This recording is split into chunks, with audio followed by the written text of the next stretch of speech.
നമസ്കാരം. പ്രധാന വാർത്തകൾ. കസ്റ്റഡി മർദ്ദനത്തിൽ നിയമസഭയിൽ ചൂടേറിയ ചർച്ച. ഇത് സ്റ്റാലിന്റെ റഷ്യയല്ല, ജനാധിപത്യ കേരളമെന്ന് സതീശൻ. ഇത് സ്റ്റാലിന്റെ റഷ്യയല്ല ബഹുമാനപ്പെട്ട മുഖ്യമന്ത്രി, ഇത് ജനാധിപത്യ കേരളമാണ്. നിങ്ങൾ സ്റ്റാലിൻ ചമയാൻ ശ്രമിച്ചാൽ ഞങ്ങൾ അതിനെ ചോദ്യം ചെയ്യും. തനിക്ക് മർദ്ദനമേറ്റത് നെഹ്റുവിന്റെ ഇന്ത്യയിൽ വെച്ചെന്ന് മുഖ്യമന്ത്രി.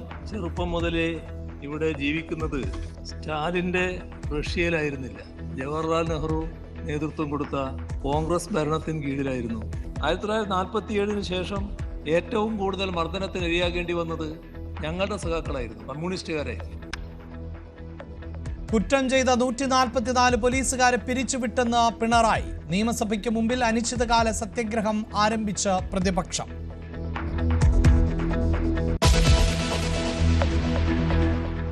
പോലീസ് ക്രൂരതയുടെ കൂടുതൽ തെളിവുകൾ. ആലപ്പുഴയിൽ വിവാഹ വീഡിയോ ചിത്രീകരിച്ചതിന്റെ പണം ചോദിച്ചതിന് തല്ല്. അകത്തേക്ക് കഴിഞ്ഞപ്പോൾ പുള്ളി ഇങ്ങോട്ട് 4 പേരുമായിട്ട് വന്നിട്ട് ഞാൻ പറയുന്നത് തെറി പറയുന്നതിലില്ല, അതുകൊണ്ട് തന്നെ ഇടിക്കാൻ പോകണമെന്ന് പറഞ്ഞിടിച്ച് കഴുത്തിന് കുത്തിക്കറി പിടിച്ചു. എന്നിട്ട് കോളറിൽ വലിച്ച് ചെയറിന്റെ ഇടക്കാട്ടിട്ടു. വലിച്ചെറിയുമായിരുന്നു. പോലീസ് ഉദ്യോഗസ്ഥരിൽ നിന്ന് അശ്ലീല സന്ദേശം ലഭിക്കുന്നതായി ട്രാൻസ്ജെൻഡർ. പീച്ചി പോലീസ് മർദ്ദനത്തിൽ നടപടി. PM രതീഷിന് സസ്പെൻഷൻ.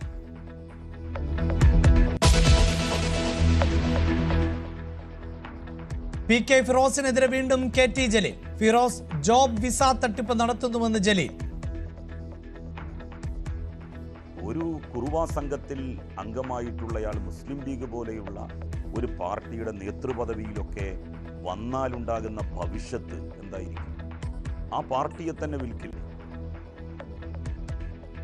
യൂത്ത് ലീഗ് അധ്യക്ഷനെതിരായ നീക്കം ലീഗിനകത്ത് നിന്ന്. ഇതൊന്നും എനിക്ക് മറ്റെവിടെ നിന്നും കിട്ടൂലല്ലോ. മുസ്ലിം യൂത്ത് ലീഗിന്റെ ഭാരവാഹികൾ തന്നെ കൊണ്ടുവന്ന് തന്നതാണ്. അവര് തന്നെയാണ് പറഞ്ഞത് എന്നോട്, ഇങ്ങനെ ഒരു വലിയ കൊള്ള നടന്നിട്ടുണ്ട്. തനിക്ക് വിവരങ്ങൾ നൽകുന്നത് ലീഗ് പ്രവർത്തകരെന്നും MLA Q18.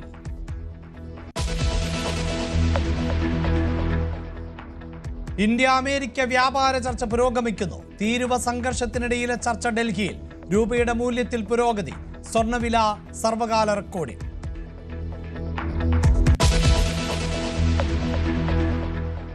ഗാസയിൽ കരയുദ്ധം ആരംഭിച്ച് ഇസ്രായേൽ. ഇസ്രായേലിന് മുന്നറിയിപ്പുമായി ഖത്തർ. അറബ് മേഖലയെ സ്വാധീനത്തിൽ കൊണ്ടുവരുമെന്നത് വ്യാമോഹമെന്ന് അമീർ. ഇസ്രായേൽ ഇനി ആക്രമിക്കില്ല എന്ന് ഡൊണാൾഡ് ട്രംപ്. ഹമാസിനെ ലക്ഷ്യമിട്ട് ഇനിയും ആക്രമണം നടത്തുമെന്ന് നെതന്യാഹു.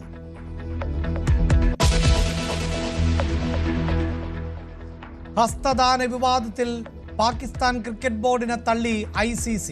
മാച്ച് റഫറിയെ മാറ്റില്ല. ആന്റി പൈക്രോഫിറ്റിന് പങ്കില്ല എന്ന് വിലയിരുത്തൽ. ഏഷ്യ കപ്പ് പാകിസ്ഥാൻ ബഹിഷ്കരിക്കുമോ എന്നതിൽ ആകാംക്ഷ. പാക് UAE മത്സരം. കോൺഗ്രസ് MLA സനീഷ് കുമാർ ജോസഫും ലീഗ് MLA AKM അഷ്റഫുമാണ് സഭാ കവാടത്തിൽ സത്യാഗ്രഹം ആരംഭിച്ചത്. നിയമസഭയ്ക്കുള്ളിൽ പ്രതിപക്ഷ നേതാവാണ് സമരം പ്രഖ്യാപിച്ചത്. കുന്നംകുളത്തെ ലോക്കപ്പ് മർദ്ദനം അടക്കം എണ്ണിപ്പറഞ്ഞ പ്രതിപക്ഷ നേതാവ് പിണറായി വിജയൻ ആഭ്യന്തര വകുപ്പ് ഒഴിയണമെന്നും ആവശ്യപ്പെട്ടു. മുഖ്യമന്ത്രി സ്റ്റാലിൻ ചമഞ്ഞാൽ ചോദ്യം ചെയ്യുമെന്നും പ്രതിപക്ഷ നേതാവ് പ്രതികരിച്ചു.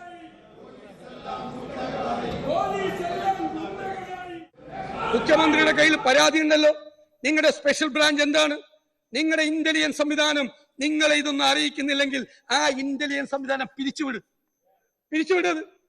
അല്ലെങ്കിൽ നിങ്ങൾ ഇത് അറിഞ്ഞുകൊണ്ടാണ്, ഇതെല്ലാം അറിഞ്ഞുകൊണ്ടാണ് നിങ്ങൾ നടപടിയെടുക്കാതിരിക്കുന്നതെങ്കിൽ ബഹുമാനപ്പെട്ട മുഖ്യമന്ത്രി, ഞാൻ അങ്ങയോട് പറയുന്നു, അങ്ങ് ആഭ്യന്തര വകുപ്പിന്റെ ചുമതല ഒഴിഞ്ഞു പോകണം. ഇത് സ്റ്റാലിന്റെ റഷ്യയല്ല ബഹുമാനപ്പെട്ട മുഖ്യമന്ത്രി, ഇത് ജനാധിപത്യ കേരളമാണ്. നിങ്ങൾ സ്റ്റാലിൻ ചമയാൻ ശ്രമിച്ചാൽ ഞങ്ങൾ അതിനെ ചോദ്യം ചെയ്യും. ചോദ്യം ചെയ്യുക തന്നെ ചെയ്യും. നിങ്ങൾ മുഖ്യമന്ത്രിയല്ലേ? നിങ്ങൾ ആഭ്യന്തര വകുപ്പിന്റെ ചുമതലയുള്ള ആളല്ലേ? നിങ്ങൾ ഇതുവരെ ഒരു മറുപടി പറഞ്ഞോ? കേരളത്തിലെ പൊതുസമൂഹത്തോട്, മാധ്യമങ്ങളോട് നിങ്ങൾ പറയണ്ടേ? നിങ്ങൾ തെരഞ്ഞെടുക്കപ്പെട്ട മുഖ്യമന്ത്രിയാണ്. തെരഞ്ഞെടുക്കപ്പെട്ട ഭരണകൂടത്തിന് നേതൃത്വം കൊടുക്കുന്ന ആളാണ്. നിങ്ങളുടെ കീഴിലുള്ള പോലീസ് മനുഷ്യ മനസാക്ഷിയെ ഞെട്ടിക്കുന്ന തരത്തിലുള്ള ക്രൂരമായ വൃത്തികേടുകൾ ചെയ്യുമ്പോൾ നിങ്ങൾ എന്റെ മൗനം പാലിച്ചു. നിങ്ങൾ എന്തേ മിണ്ടിയില്ല? നിങ്ങൾ എന്തുകൊണ്ട് പറയാൻ നിങ്ങൾക്ക് ഡിഫൻസ് ഉണ്ടായിരുന്നില്ല? നിങ്ങൾ പറഞ്ഞില്ല. നിങ്ങൾ ഒരക്ഷരം ഇതുവരെ പറഞ്ഞില്ല. കേരളത്തിന്റെ രാഷ്ട്രീയ ചരിത്രത്തിൽ ഏതെങ്കിലും ഒരു ആഭ്യന്തരമന്ത്രി, ഏതെങ്കിലും ഒരു മുഖ്യമന്ത്രി ഇതുപോലെ മിണ്ടാതിരുന്നിട്ടുണ്ടോ? അതേസമയം പോലീസിനെ പ്രശംസിച്ചും പ്രതിരോധിച്ചുമായിരുന്നു മുഖ്യമന്ത്രിയുടെ മറുപടി. കുറ്റം ചെയ്താൽ സംരക്ഷിക്കില്ലെന്ന് മുഖ്യമന്ത്രി മറുപടി നൽകി. 144 പോലീസുകാരെ പിരിച്ചുവിട്ടുവെന്നും ഇത്തരം നടപടി കോൺഗ്രസ് കാലത്ത് ഉണ്ടായോ എന്നും പിണറായി ചോദിച്ചു. തനിക്ക് മർദ്ദനമേറ്റത് സ്റ്റാലിന്റെ ഋഷിയിൽ വെച്ചല്ലെന്നും നെഹ്റു നേതൃത്വം നൽകിയ കോൺഗ്രസ് ഭരണകാലത്താണ് എന്നും മുഖ്യമന്ത്രി പറഞ്ഞു. 1947 ശേഷം ഏറ്റവും കൂടുതൽ മർദ്ദനത്തിന് ഇരയാകേണ്ടി വന്നത് ഞങ്ങളുടെ സഖാക്കളായിരുന്നു, കമ്മ്യൂണിസ്റ്റുകാരായിരുന്നു. അത് സ്റ്റാലിനെ അനുകരിച്ചതുകൊണ്ടാണോ എന്നറിയില്ല. കോൺഗ്രസിന്റെ നേതൃത്വത്തിലാണ് കാര്യങ്ങൾ രാജ്യത്ത് നടന്നിരുന്നത്. നമ്മുടെ പോലീസിൽ ആരെങ്കിലും കുറ്റം ചെയ്തതായി കണ്ടാൽ ഞങ്ങൾ അവരെ സംരക്ഷിക്കുന്നില്ല. അതാണ് ഞങ്ങളുടെ സമീപനം. ഇപ്പൊ കണക്കുകൾ നോക്കാം. 2016 മെയ് മുതൽ 2024 ജൂൺ വരെ 108 പോലീസുകാരെയാണ് പിരിച്ചുവിട്ടത്. എത്ര? 108. സർ നോക്കണം. ഞാൻ 1956 മുതൽ എന്നല്ല പറഞ്ഞത്. ഞാൻ പറഞ്ഞത് 2016 മുതൽ 2024 വരെ എന്നാണ്.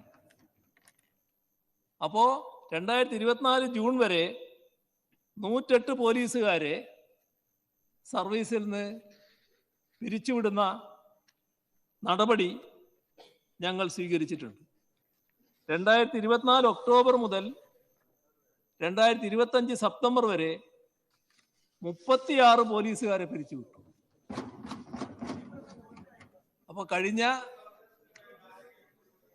ബഹുമാനപ്പെട്ട പഴയ ആഭ്യന്തരമന്ത്രിയോട് ചോദിക്കുന്നുണ്ട്, ശരിയാണോ? കഴിഞ്ഞ 9 വർഷമായി ആകെ 144 പോലീസുകാരെയാണ് വിവിധ നടപടികളുടെ ഭാഗമായി സേനയിൽ നിന്ന് പിരിച്ചുവിട്ടു. കുന്നംകുളത്ത് യൂത്ത് കോൺഗ്രസ് നേതാവ് സുജിത്തിനെ മാരകമായി മർദ്ദിച്ച പോലീസ് നടപടി അടക്കമുള്ള കാര്യങ്ങൾ ചൂണ്ടിക്കാട്ടിയായിരുന്നു പ്രതിപക്ഷത്തിന്റെ റൂൾ 50 നോട്ടീസ്. റോജി എം ജോണാണ് നോട്ടീസ് നൽകിയത്.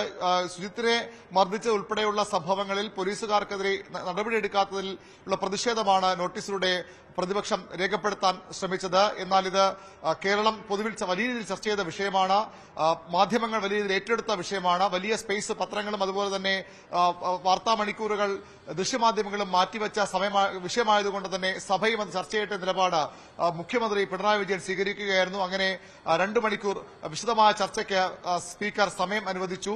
ചർച്ച തുടങ്ങിവെച്ച റോജി എം ജോൺ മുഖ്യമന്ത്രി പിണറായി വിജയൻ അടിയന്തരാവസ്ഥയ്ക്ക് ശേഷം അന്ന് MLA ആയിരുന്ന അദ്ദേഹം തനിക്കേറ്റ മർദ്ദനം വിവരിച്ചുകൊണ്ട് അന്നത്തെ ആഭ്യന്തരമന്ത്രി കെ കരുണാകരനെതിരെ നിയമസഭയിൽ നടത്തിയ പ്രസംഗം ഉദ്ധരിച്ചാണ് തുടങ്ങിയത്. അന്ന് 5 പോലീസുകാർ തന്നെ വളഞ്ഞിട്ട് മർദ്ദിച്ച കഥയാണ് പിണറായി വിജയൻ സഭയിൽ അവതരിപ്പിച്ചത്. ഇപ്പോൾ പിണറായി വിജയൻ മുഖ്യമന്ത്രിയായിരിക്കുമ്പോഴും അതുപോലെ 5 പോലീസുകാർ ഒരു യുവാവിനെ അതിക്രൂരമായി വളഞ്ഞിട്ട് മർദ്ദിക്കുന്നു. ആ കേസ് ഇല്ല എന്ന് സ്ഥാപിക്കാൻ വേണ്ടി ശ്രമം നടത്തുന്നു, തെളിവുകൾ നശിപ്പിക്കാൻ ശ്രമിക്കുന്നു. എന്താണ് ഈ കേരളത്തിൽ സംഭവിക്കുന്നത്? തുറന്ന പീച്ചിയും കൊല്ലവും തിരുവനന്തപുരം പേരുക്കടയിലെ ദളിത് സ്ത്രീയെ കള്ളക്കേസ് കൊടുക്കാൻ ശ്രമിച്ച ഉൾപ്പെടെയുള്ള സംഭവങ്ങൾ ഓരോന്നായി വിവരിച്ചുകൊണ്ട് പ്രതിപക്ഷ MLA മാർ സർക്കാരിനെതിരെ ആഭ്യന്തര വകുപ്പിനെതിരെ ആഞ്ഞടിച്ചു. ഭരണപക്ഷമാകട്ടെ പോലീസിലും കുഴുക്കത്തുകൾ കൊണ്ടെന്ന് തുറന്നു സമ്മതിച്ചുകൊണ്ട് അത് ഇ ചന്ദ്രശേഖരൻ CPIയുടെ മുതിർന്ന നേതാവ് മറ്റ് CPI MLA മാരുമൊക്കെ പോലീസിലും പുഴുക്കുത്തുകളുണ്ടെന്ന് തുറന്നു സംഭവിച്ചു. അങ്ങനെ വരുമ്പോഴും ഇപ്പോഴത്തെ കോൺഗ്രസിന്റെ ശ്രമം സർക്കാരിനെതിരെയുള്ള അനുകൂല രാഷ്ട്രീയ കാലാവസ്ഥ അതിൽ നിന്ന് മാറ്റം വരുത്താൻ മാധ്യമങ്ങളുടെ സഹായത്തോടെ നടത്തുന്ന ഗൂഢാലോചനയാണ് ഭരണപക്ഷം പൊതുവിൽ ഇപ്പോൾ വരുന്ന കസ്റ്റഡി മർദ്ദന വാർത്തകളെ കണ്ടതും സഭയിൽ അതിനെ ന്യായീകരിക്കാൻ ശ്രമിച്ചതും. അതുകൊണ്ട് തന്നെ അത്തരം കാര്യങ്ങളിൽ കൃത്യമായ നടപടി എക്കാലത്തും പിണറായി സർക്കാർ സ്വീകരിച്ചു പോയെന്നും ഭരണപക്ഷ MLA മാർ വീറോടെ വാദിച്ചു. പ്രതിപക്ഷ നേതാവ് ആവശ്യപ്പെട്ടത് ഈ കസ്റ്റഡി മർദ്ദനങ്ങളിൽ പ്രത്യേകിച്ച് സുജിത്തിനെ മർദ്ദിച്ച പോലീസുകാരെ സർവീസിൽ നിന്ന് പുറത്താക്കാൻ പിണറായി വിജയൻ തയ്യാറാകുമെന്ന ചോദ്യമാണ് പ്രതിപക്ഷ നേതാവ് മുന്നോട്ട് വച്ചത്. അങ്ങനെയല്ലെങ്കിൽ 2 MLA-മാർ സഭാ കവാടത്തിൽ അനിശ്ചിതകാല സത്യാഗ്രഹ സമരം നടത്തുമെന്നും പ്രതിപക്ഷ നേതാവ് മുന്നറിയിപ്പ് നൽകി. പ്രതിപക്ഷത്തിന്റെ ആരോപണങ്ങളെ, വിമർശനങ്ങളെ മുഖ്യമന്ത്രി ന്യായീകരിച്ചത് സ്വാതന്ത്ര്യ സമര കാലത്തിനു ശേഷം സംസ്ഥാനത്തുണ്ടായ കസ്റ്റഡി മർദ്ദനങ്ങൾ ഏറ്റവും അധികം ഇരകളാക്കപ്പെട്ടത് കമ്മ്യൂണിസ്റ്റുകാരാണ്. അന്ന് മർദ്ദിക്കാൻ കൂടെ നിന്നത് അല്ലെങ്കിൽ അതിന് അനുവാദം നൽകിയത്, മൗനാനുവാദം നൽകിയത് കോൺഗ്രസ് സർക്കാരുകൾ എന്ന് പറഞ്ഞുകൊണ്ടാണ് കസ്റ്റഡി മർദ്ദനങ്ങളുടെ ചരിത്രം തന്നെ മുഖ്യമന്ത്രി വിവരിച്ചത്. പക്ഷേ UDF കാലത്ത് ഒരിക്കലും ഉണ്ടാകാത്ത തരത്തിൽ ഈ കസ്റ്റഡി മർദ്ദന കേസുകളിൽ പ്രതിയായ ഉദ്യോഗസ്ഥരെ പിരിച്ചുവിട്ട കണക്കുകളും മുഖ്യമന്ത്രി അവതരിപ്പിച്ചു. അത് കോൺഗ്രസ് സർക്കാരുകളെന്നല്ല, ഈ പിണറായി സർക്കാർ വന്നശേഷം 144 പോലീസുകാരെ സർവീസിൽ നിന്ന് പിരിച്ചുവിടുകയാണ് ചെയ്തത്. രാജ്യത്തൊരിടത്തും ഉണ്ടാകുന്ന നടപടിയാണത്.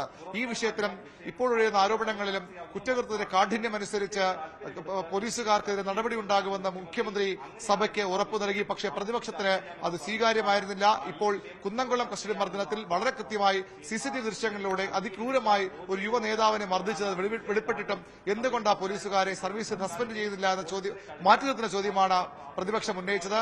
അത് തയ്യാറാകാത്ത സർക്കാരിന്റെ മുഖ്യമന്ത്രി നടപടി പ്രതിഷേധിച്ചുകൊണ്ട് പ്രതിപക്ഷം സഭ ബഹിഷ്കരിച്ചു. അതിനുശേഷം 2 MLA-മാർ AK അഷ്റഫും സനീഷ് കുമാർ ജോസഫും സഭാ കവാടത്തിൽ അനിശ്ചിതകാല സത്യാഗ്രഹ സമരം ആരംഭിക്കുകയും ചെയ്തിട്ടുണ്ട്. വെള്ളിയാഴ്ച വരെ സഭയുടെ സമ്മേളനം, തുടർച്ചയായ സമ്മേളനമാണ് നടക്കാനുള്ളത്. സ്വാഭാവികമായും ആ വെള്ളിയാഴ്ച വരെ ഈ MLA-മാരുടെ സത്യാഗ്രഹ സമരവും ഉണ്ടാകും. പിന്നീട് ഒരാഴ്ച സഭാ സമ്മേളനത്തിന് അവധിയാണ്. അപ്പോൾ എന്ത് വേണമെന്ന് പിന്നീട് UDF നിയമസഭാ കക്ഷി യോഗം ചേർന്ന് തീരുമാനിക്കും. ഏതായാലും വരും ദിവസങ്ങളിലും ഈ വിഷയം മുൻനിർത്തി സർക്കാരിനെ സമ്മർദ്ദത്തിലാക്കാൻ, പ്രതിരോധത്തിലാക്കാൻ തന്നെയാണ് പ്രതിപക്ഷത്തിന്റെ നീക്കം. ഇതിനിടെ രാഹുൽ മാങ്കൂട്ടത്തിന്റെ വിഷയവും ഭരണപക്ഷ MLA-മാർ സഭയിൽ പരാമർശിച്ചു പോയി എന്നതും ശ്രദ്ധേയമാണ്.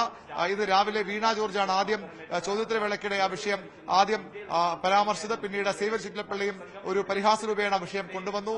8 ജില്ലയിലാണ് വളരെ ശക്തമായി വിഷയത്തിൽ പ്രതികരണം നടത്തിയത്. പോലീസിൽ പുഴുക്കുത്തുകളുണ്ട്, പോലീസിൽ മാത്രം എല്ലാ രംഗങ്ങളിലും പുഴുക്കുത്തുകളുണ്ട്. ഭ്രൂണഹത്യ ചെയ്യാൻ നിർബന്ധിച്ച ഒരു MLA യൂത്ത് കോൺഗ്രസ് നേതാവ് അങ്ങനെ ആയതുകൊണ്ട് എല്ലാ യൂത്ത് കോൺഗ്രസുകാരും അത്തരക്കാരെന്ന് പറയാൻ കഴിയുമോ എന്ന് പറഞ്ഞുകൊണ്ടാണ് രാഹുൽ മാങ്കൂട്ടത്തിന്റെ വിഷയവും ഈ പോലീസിന്റെ കസ്റ്റഡി മർദ്ദന വിഷയം ചർച്ചയാകുമ്പോഴും ഭരണപക്ഷം ഉന്നയിച്ചത്. വരും ദിവസങ്ങളിലും രാഹുൽ മാങ്കൂട്ടത്തിന്റെ വിഷയം പോലീസിനെതിരെ, സർക്കാരിനെതിരെ ഉയർന്ന വിമർശനങ്ങൾക്ക് മറുപടിയായി ഭരണപക്ഷം ഉയർത്തിക്കാട്ടുമെന്നും ഇതോടെ ഉറപ്പായിരിക്കുകയാണ്. അതേസമയം പീച്ചിയിൽ ഹോട്ടൽ ജീവനക്കാർക്ക് മർദ്ദനമേറ്റ സംഭവത്തിൽ SHO രതീഷ് കുമാറിന് suspension. Thiruvananthapuram range IG Shyam സുന്ദറാണ് നടപടിക്ക് ഉത്തരവിട്ടത്. നിലവിൽ കടവന്ത്ര SHO ആണ് രതീഷ് കുമാർ. ആഭ്യന്തര അന്വേഷണ റിപ്പോർട്ടിന്റെ അടിസ്ഥാനത്തിലാകും തുടർ നടപടികൾ. വിവരങ്ങളുമായി ഡാൻ കുര്യൻ ചേരുന്നുണ്ട്. ഡാൻ, വലിയ വിമർശനങ്ങളാണ് ഈ പോലീസ് മർദ്ദനങ്ങളിൽ നേരിട്ടുകൊണ്ടിരിക്കുന്നത്. അതിൽ തന്നെ എടുത്തു പറയേണ്ട ഒന്നായിരുന്നു രതീഷ് കുമാറിൻ്റേത്. ഇപ്പോഴിതാ പ്രാഥമികമായൊരു നടപടി എന്ന നിലയിലാണോ ഇതിനെ കാണേണ്ടത്? എന്താണ് മറ്റു വിവരങ്ങൾ? അഭിലാഷ്, നിയമസഭയിൽ അടിയന്തര പ്രമേയമായി ഇന്ന് ഈ വിഷയം പ്രതിപക്ഷം അവതരിപ്പിക്കുകയും മുഖ്യമന്ത്രി ആ വിഷയത്തിൽ കൃത്യമായ മറുപടി നൽകുകയും ചെയ്തതിന് പിന്നാലെയാണ് ദക്ഷിണ മേഖലയുടെ ചുമതലയുള്ള റേഞ്ച് IG ശ്യാം സുന്ദർ അല്പസമയം മുമ്പ് ഇതുമായി ബന്ധപ്പെട്ട സസ്പെൻഷൻ ഉത്തരവ് ഇറക്കിയിരിക്കുന്നത്. നിലവിൽ കടവന്ത്ര SHO ആയിട്ടുള്ള രതീഷ് കുമാർ ആയിരുന്നു പീച്ചിയിൽ ഈ ഹോട്ടൽ ജീവനക്കാരനെയും അതോടൊപ്പം ഹോട്ടൽ ഉടമയുടെ മകനെയും മുഖത്തടിച്ചത്. ഇതിന്റെ CCTV ദൃശ്യങ്ങളടക്കം പുറത്തു വരുന്ന സാഹചര്യമുണ്ടായിരുന്നു. ഈ കേസിൽ ഉൾപ്പെട്ട രതീഷ് കുമാറുമായി ബന്ധപ്പെട്ട അച്ചടക്ക നടപടി എടുക്കുന്നതിന് മുന്നോടിയായി കൃത്യമായി എന്താണ് ഈ സംഭവത്തിൽ ഉണ്ടായത് എന്ന് കൃത്യമായ ഒരു അന്വേഷണം നടത്തിയായിരിക്കും തുടർ നടപടികൾ സ്വീകരിക്കുക. അതിന് മുന്നോടിയായിട്ടാണ് ഇപ്പോൾ അന്വേഷണ വിധേയമായി രതീഷ് കുമാറിനെ സർവീസിൽ നിന്ന് സസ്പെൻഡ് ചെയ്തിരിക്കുന്നത്. അന്വേഷണ റിപ്പോർട്ടിന്റെ അടിസ്ഥാനത്തിലായിരിക്കും തുടർ നടപടികളിലേക്ക് പോലീസ് ഡിപ്പാർട്ട്മെന്റ് കടക്കുക. വാർത്തയുടെ വിശദാംശങ്ങളാണ് ഡാൻ കുര്യൻ നൽകിയത്. പോലീസുകാരന്റെ വിവാഹം ഷൂട്ട് ചെയ്ത വീഡിയോഗ്രാഫർക്ക് പോലീസ് സ്റ്റേഷനിൽ ക്രൂരമർദ്ദനം. വിവാഹ വീഡിയോ ചിത്രീകരിച്ചതിന്റെ മുഴുവൻ പണവും ആവശ്യപ്പെട്ടതിന് വീഡിയോഗ്രാഫർ ആയ ആലപ്പുഴ തൈക്കാട്ടുശ്ശേരി സ്വദേശി മുകേഷിനെയാണ് മർദ്ദിച്ചത്. വീഡിയോ നൽകുന്നില്ല എന്ന CPO അനന്തകൃഷ്ണന്റെ പരാതിയിലാണ് വൈക്കം പോലീസിന്റെ ക്രൂരത. മർദ്ദനത്തിനു മുമ്പ് ഭീഷണി മുഴക്കിക്കൊണ്ട് അനന്തകൃഷ്ണൻ മുകേഷിന് അയച്ച ശബ്ദ സന്ദേശവും News 18 ലഭിച്ചു. News 18 exclusive. നീ ഇതുവരെ 1 വർഷം കഴിഞ്ഞ്, കല്യാണം കഴിഞ്ഞിട്ട് 1 വർഷം കഴിഞ്ഞിട്ടും ഇത് തരാനുള്ള ഒരു മനസ്സ് നീ കാണിച്ചിട്ടില്ല. ഈ എഡിറ്റിംഗ് ഇതൊന്നും എന്നെ സമ്മതിക്കുന്ന കാര്യമല്ല. ഒന്നാമത്തെ കാര്യം, നീ ഇനി ഇത് വൈകി കഴിഞ്ഞാൽ അടുത്ത മാസം കഴിഞ്ഞാൽ കളി മാറും. ഉള്ള കാര്യം ഞാൻ പറഞ്ഞേക്കാം. ഇപ്പൊ ഞാൻ മര്യാദ പറഞ്ഞു, ഞാൻ അടങ്ങിയിരിക്കുന്നതിന്റെ മെയിൻ കാരണം ഞാൻ ഇവിടെ പാലക്കാടാണ്, ഇവിടെ സാറന്മാരുടെ കീഴിൽ പ്രാക്ടീസ് ചെയ്തുകൊണ്ടിരിക്കുകയാണ്. എനിക്ക് അടുത്ത മാസം കഴിഞ്ഞ് എനിക്ക് ഒന്നും നോക്കാനില്ല, നീ ഓർത്തോ. ഇപ്പോൾ കേട്ടത് CPO അനന്തകൃഷ്ണൻ വീഡിയോഗ്രാഫർ മുകേഷിന് അയച്ച ഭീഷണി ശബ്ദ സന്ദേശമാണ്. ക്യാമ്പിൽ പരിശീലനം പൂർത്തിയാക്കുന്ന താൻ ഡ്യൂട്ടിയിൽ പ്രവേശിക്കുന്നതോടെ മുകേഷിനെ കൈകാര്യം ചെയ്യുന്ന രീതി മറ്റൊന്നായിരിക്കുമെന്ന് ഓഡിയോയിൽ നിന്ന് വ്യക്തം. ജൂലൈ 27-ന് അനന്തകൃഷ്ണന്റെ പരാതിയുടെ അടിസ്ഥാനത്തിൽ വൈക്കം പോലീസ് സ്റ്റേഷനിൽ മുകേഷ് എത്തുന്നു. പിന്നീടുണ്ടായത് ആ യുവാവ് തന്നെ പറയട്ടെ. 28 രൂപ എനിക്ക് കിട്ടാനുണ്ട്. അതുകൊണ്ട് അതിൻ്റെ ഒരു പരാതി ഞാൻ നൽകിയാൽ സ്വീകരിക്കുമെന്ന് ASIയോട് ചോദിച്ചു. അപ്പോൾ പറഞ്ഞു, നിന്റെ പരാതി ഇവിടെ സ്വീകരിക്കില്ല, നീ അത് വേറെ എവിടെയെങ്കിലും കൊണ്ടേ കൊടുത്താൽ മതി. നീ അത് വേറൊരു തെറിയോട് കൂടിയാണ് ആള് പറഞ്ഞത്. അവിടെ പോയി ജോർജ് എന്ന് പറഞ്ഞ ദിവസം അതെ അവിടെ പോയി പറഞ്ഞാൽ മതി. അപ്പം ഞാൻ പറഞ്ഞു, സാർ എന്താ ഇങ്ങനെ സംസാരിക്കണം, മര്യാദക്ക് സംസാരിക്കും സാർ. ആളത് ഇഷ്ടപ്പെട്ടില്ല, അത് ഈഗോ ഹേർട്ടായെന്ന് തോന്നുന്നു. വിവാഹം ഷൂട്ട് ചെയ്യുന്നതിനായി മുകേഷിനെ ആദ്യം സമീപിച്ചത് അനന്തകൃഷ്ണന്റെ ഭാര്യ വീട്ടുകാരാണ്. പിന്നീട് അനന്തകൃഷ്ണന് വേണ്ടിയുള്ള ചിത്രീകരണ ചുമതലയും മുകേഷിന് സ്ഥാപനം ഏറ്റെടുത്തു. എന്നാൽ വിവാഹം കഴിഞ്ഞതോടെ പെൺവീട്ടുകാർ ആൽബവും വീഡിയോയും വേണ്ടെന്ന് പറഞ്ഞ് പണം നൽകാതെ ഒഴിഞ്ഞു മാറി. അനന്തകൃഷ്ണനാകട്ടെ രണ്ടും വേണമെന്ന നിലപാടിലും. ആൽബം നൽകിയെങ്കിലും 2 കൂട്ടരും നൽകാനുള്ള പണം നൽകാതെ വീഡിയോ തരില്ലെന്ന നിലപാടിൽ മുകേഷ് ഉറച്ചു നിന്നതോടെയായിരുന്നു പോലീസ് ഭീഷണിയും മർദ്ദനവും. കഴുത്തിന് കുത്തിക്കറി പിടിച്ചു, എന്നിട്ട് കോളറിൽ വലിച്ച് ചെയറിന്റെ ഇടക്കാട്ടിട്ടു. വലിച്ചെറിയുമായിരുന്നു. മുതുകത്തിലിടിക്കാൻ വേണ്ടി കുനിച്ചു നിർത്തിയപ്പോൾ മുഖത്ത് പാടുകളൊന്നും വരരുതെന്ന് പറയാനുണ്ട്. അത് മുഖത്തിലടിക്കരുതെന്ന് പറയുന്നു. അങ്ങനെ വലിച്ചെറിയുകയാണ്. എന്നിട്ട് കഴുത്തിന് കയറി പിടിക്കുകയാണ്. അമ്മക്ക് വിളിക്കുകയാണ്. തെറിയാണ്, മൊത്തം തെറിയാണ്. 32,000 രൂപ നൽകാനുള്ളടുത്ത് വെറും 4,000 രൂപയ്ക്ക് കല്യാണ വീഡിയോ നൽകണമെന്ന് നിർബന്ധപൂർവ്വം വൈക്കം പോലീസ് എഴുതി വാങ്ങിയപ്പോൾ തനിക്ക് കിട്ടാനുള്ള തുകയെ സംബന്ധിച്ച പരാതി സ്വീകരിക്കണമെന്ന് മുകേഷ് ആവശ്യപ്പെട്ടു. ഇതോടെ ASI ജോർജ് അസഭ്യം വിളിച്ചു. അത് ചോദ്യം ചെയ്തതോടെ ക്രൂരമായി മർദ്ദിക്കുകയായിരുന്നുവെന്ന് മുകേഷ് പറയുന്നു. നെഞ്ചിലും വയറ്റിലും അടക്കം ക്രൂരമായി മർദ്ദിക്കുമ്പോൾ അനന്തകൃഷ്ണനും സ്റ്റേഷനിൽ ഉണ്ടായിരുന്നു. മർദ്ദനശേഷം സ്റ്റേഷൻ വിട്ട മുകേഷ് വൈക്കം താലൂക്ക് ആശുപത്രിയിൽ ചികിത്സ തേടുകയായിരുന്നു. ECGയിൽ ഉൾപ്പെടെ വ്യതിയാനമുണ്ടെന്നും പോലീസ് മർദ്ദനത്തെ തുടർന്നാണ് ചികിത്സ തേടിയതെന്നും രേഖകളിൽ നിന്ന് വ്യക്തം.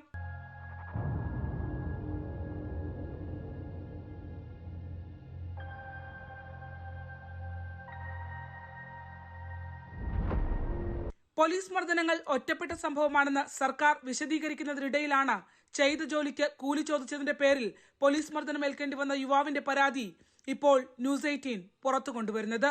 അതാണ് സംഭവിച്ചിട്ടുള്ളത്. അതായത് വൈക്കം സ്റ്റേഷനിലേക്ക് മുകേഷ് എത്തുന്നു. മുകേഷ് അവിടെ എത്തിയ സമയത്ത് അവിടുത്തെ സ്റ്റേഷനിലെ ഉദ്യോഗസ്ഥർ, ജോർജ് എന്നൊരു ഉദ്യോഗസ്ഥർ നേതൃത്വത്തിൽ 4ഓളം പോലീസുകാർ മർദ്ദിച്ചു എന്നുള്ളതാണ്. അസഭ്യം പറഞ്ഞു. ഒപ്പം തന്നെ PROയുടെ റൂമിൽ കൊണ്ടുപോയി മർദ്ദിച്ചു എന്നുള്ളതാണ് മുകേഷ് വ്യക്തമാക്കുന്നത്. ആ ഘട്ടത്തിൽ മുകേഷിന് മർദ്ദനമേറ്റതിനു ശേഷം നേരെ താലൂക്ക് ആശുപത്രിയിലേക്ക് പോയതിന്റെ രേഖകളുണ്ട്.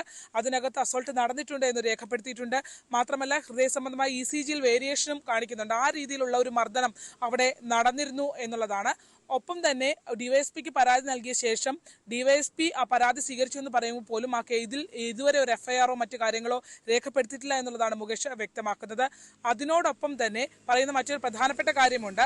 പണം നൽകാതെ അല്ലെങ്കിൽ വീഡിയോഗ്രാഫി ചെയ്തതിനു ശേഷം അത് നൽകാതെ കബളിപ്പിച്ചു എന്ന് പറഞ്ഞ മുകേഷിന് മുഴുവൻ പണവും ഡിവൈഎസ്പി ഇടപെട്ടുകൊണ്ട് പരാതിക്കാരിൽ നിന്ന് വാങ്ങി നൽകിയെന്ന് പറയുന്നു. അപ്പോൾ ബോധപൂർവമായി പോലീസ് സ്റ്റേഷനിൽ ഉണ്ടായ സംഭവങ്ങളെ അത് കവറപ്പ് ചെയ്യുന്നതിന് വേണ്ടിയുള്ള ഒരു നടപടി ഡിവൈഎസ്പിയുടെ ഭാഗത്തു നിന്നും ഉണ്ടായി എന്നുള്ളതാണ് മുകേഷിന്റെ വാക്കിൽ നിന്ന് വ്യക്തമാകുന്നത്. ആലപ്പുഴ ചേർത്തല തൈക്കാട്ടുശ്ശേരിയിൽ നിന്നും ശരണ്യ സ്നേഹജൻ, News 18. പോലീസിൽ നിന്നും ജയിൽ വകുപ്പ് ഉദ്യോഗസ്ഥനിൽ നിന്നും ഫോണിലൂടെ അശ്ലീല സന്ദേശം ലഭിക്കുന്നതായി ട്രാൻസ്ജെൻഡർ യുവതി കൊല്ലം സ്വദേശി ഇഷയാണ് മുഖ്യമന്ത്രിക്കും DGPക്കും പരാതി നൽകിയത്. തന്റെ ഫോണിലേക്ക് സ്വകാര്യ ഭാഗങ്ങളുടെ ഫോട്ടോ ഉൾപ്പെടെ അയച്ചുവെന്നും പരാതിയിൽ പറയുന്നുണ്ട്.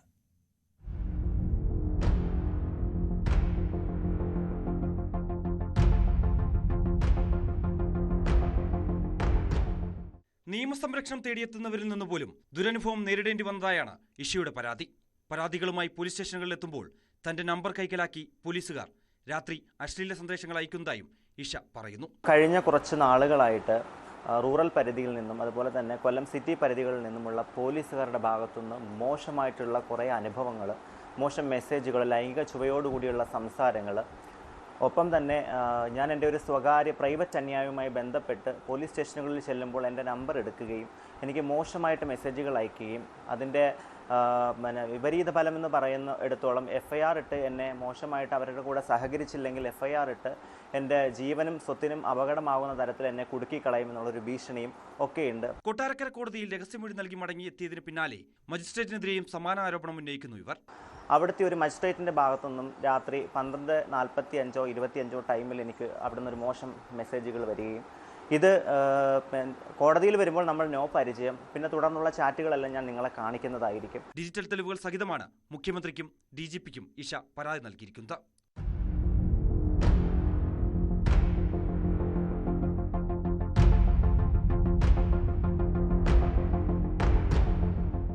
ന്യൂസ് 18 കൊട്ടാരക്കര. പോലീസ് മർദ്ദനമേറ്റ യൂത്ത് കോൺഗ്രസ് നേതാവ് VS സുജിത് ഹൈക്കോടതിയിൽ. സുജിത്തിന്റെ പൊതുതാൽപര്യ ഹർജിയിൽ സർക്കാരിനോട് ഹൈക്കോടതി റിപ്പോർട്ട് തേടി. പോലീസ് സ്റ്റേഷനുകളിൽ CCTV പ്രവർത്തിക്കുന്നുണ്ടോ എന്ന് അറിയിക്കണം. മനുഷ്യാവകാശ കോടതികളുടെ നടപടിക്രമങ്ങൾ സംബന്ധിച്ചും റിപ്പോർട്ട് നൽകണമെന്നും കോടതി വ്യക്തമാക്കി. 3 ആഴ്ചയ്ക്കകം റിപ്പോർട്ട് നൽകാനാണ് ഡിവിഷൻ ബെഞ്ചിന്റെ നിർദ്ദേശം. പോലീസ് മർദ്ദനങ്ങളിൽ ഇടപെടൽ ആവശ്യപ്പെട്ടുള്ള പൊതുതാൽപര്യ ഹർജിയിലാണ് നടപടി. KSU നേതാക്കളെ മുഖം മൂടിയിട്ട് കോടതിയിൽ എത്തിച്ച സംഭവത്തിൽ പ്രതിഷേധിച്ച് കൊച്ചിയിൽ കമ്മീഷണർ ഓഫീസിലേക്ക് KSU നടത്തിയ മാർച്ചിൽ സംഘർഷം. പോലീസ് ജലപീരങ്കി പ്രയോഗിച്ചു.